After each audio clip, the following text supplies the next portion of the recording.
I want to discuss this more with defense attorney Anahita Sedaghatfar. Thanks so much, and good morning to you. Good morning. Let's pick up what Jean was just talking about. I mean, that was one of the more controversial things that the judge decided before the trial even started, was that he was only going to allow one other accuser to testify.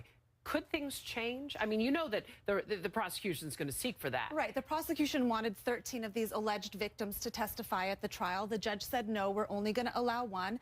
I think that was an error. I think that having these witnesses testify is far more prejudicial than probative. And that's the legal standard. And there's a reason why we don't allow prior bad acts to be admissible in a trial.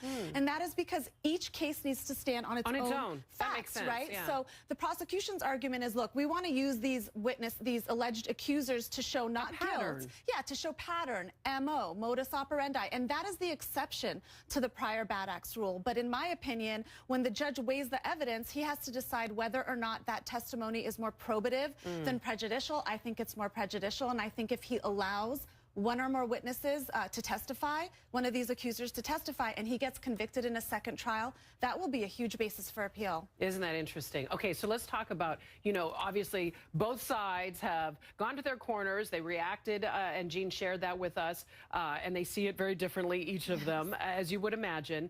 But they're going to regroup. Both sides will regroup.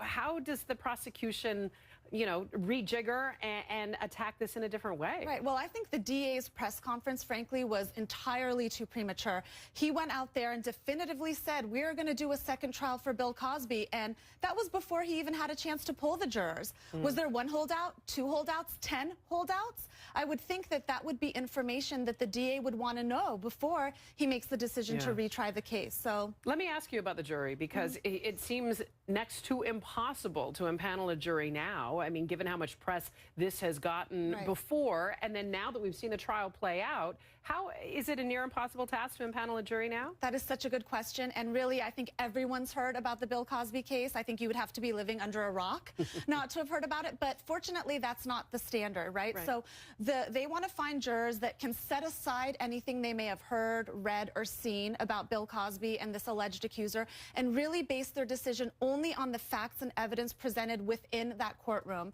And I have faith in our jury system, and we've seen it work in other high-profile cases, so I don't doubt that it'll be able to happen here. Look, I'll tell you, you go to any hair salon or barbershop, and there's a lot of opinions, and I don't know that people are willing to budge from them, and that's what we found happened with this jury, that they were deadlocked. We'll have to see what happens this time around. Yes, Anahita, really a delight to meet you. Thanks for being here and sharing your opinion. Thank Another you. story that's been getting a lot